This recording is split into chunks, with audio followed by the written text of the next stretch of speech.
Hi everyone, my name is Carson Dees. I'm doing my presentation on how genetics affect behavior.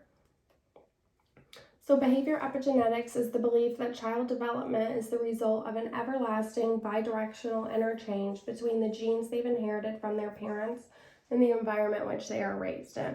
So this is all based off of nature versus nurture. Nature being the genes we inherited and nurture being the environment that we're raised in. An interesting example of how researchers have studied how nature versus nurture pans out is the adoption study. Researchers seek to see whether the behavioral and psychological characteristics of adopted children take on those of their adoptive parents, who provide the environment for them, have a large role in their upbringing, console them when they're upset, or are they more like their biological parents who they've never really met, they've just inherited their traits. The twin study is another way researchers explore behavior similarities and differences between genetically identical twins and fraternal twins. The most interesting twin study I found was researchers took twins with peanut allergies, seeing which ones, if both of them had it or if only one of them had it. I expand on that a lot in my notes section of this.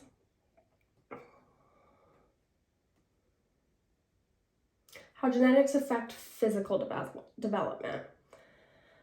And obesity is one of the main things. Francis Collins is the director at the National Institute of Health.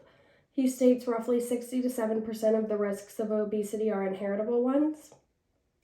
David Altucher, genetics and endocrinologist of the Massachusetts General Hospital, followed that up by saying that there's dozens or possibly hundreds of genes that go into obesity. It isn't just one gene or one tweak with a gene. It's a lot of them. Rudolf Leibel expresses obesity as a gene by environment interaction. Any individual's body weight is a result of their genetic makeup with the environment that they happen to be living in. In the aspect of physical development, there is no nature versus nurture. It's nature and nurture. There's no question that the genetics you've inherited from your parents play a role in how much you weigh, just as much as the environment you are living in. Is obesity common? Is it out of reach? I think a lot of people tend to forget that people in poverty, when they receive food stamps, they don't get to go buy anything they want or these elaborate healthy meals. More than likely it's canned food and it's ramen noodles, and they don't have the money to have a gym membership or have the gym equipment at home. So really it's out of reach for them. They don't have everything. They don't have the necessities to be able to live a healthy physical life. Risk of genetic predispositions. Some cancers that can be hereditary are as follows: melanoma, which is better known as skin cancer, breast cancer, ovarian cancer, prostate cancer, colon cancer, pancreatic cancer. In 2012, Ambry Genetics rolled out diagnostic tests for hereditary cancers using next-generation sequencing technology. The panels allow for a rapid analysis of multiple genes. It's a 14-gene panel for breast cancer, 15 gene panel for colon cancer, 20 panel for gynecological cancers, and a 23 panel for a broad range of other hereditary cancers that were unnamed within the article.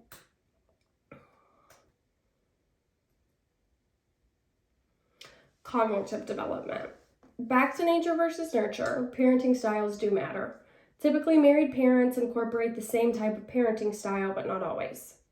Authoritative parents is considered to be the most effective style. They discipline their children for their actions, but they help them see what was wrong about it and how they can do better next time. In a constructive criticism type of way, they're not talking down on them, but more helping them figure out how they can do this best the next time around. The children are always respectful with adults. They're expected to be more mature and independent at an earlier age.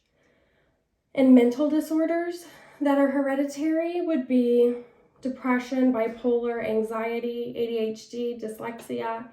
And a fun fact that I wanted to throw in there that I found in an article was ADHD actually holds a 70 to 80% estimate of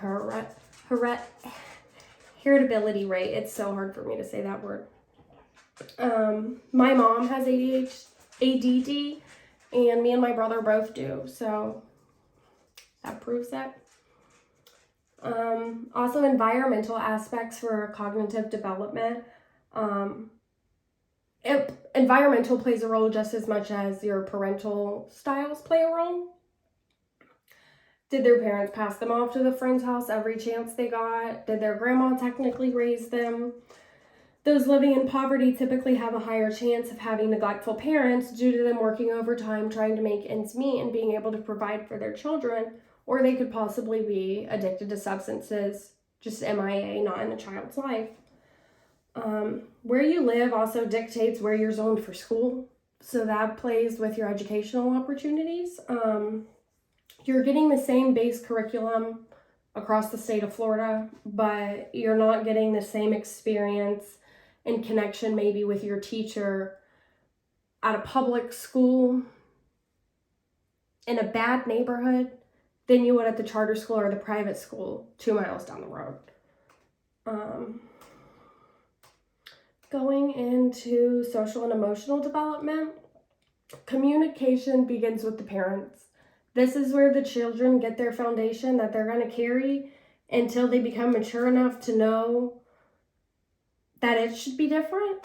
How children communicate with their parents will be how they communicate with their peers.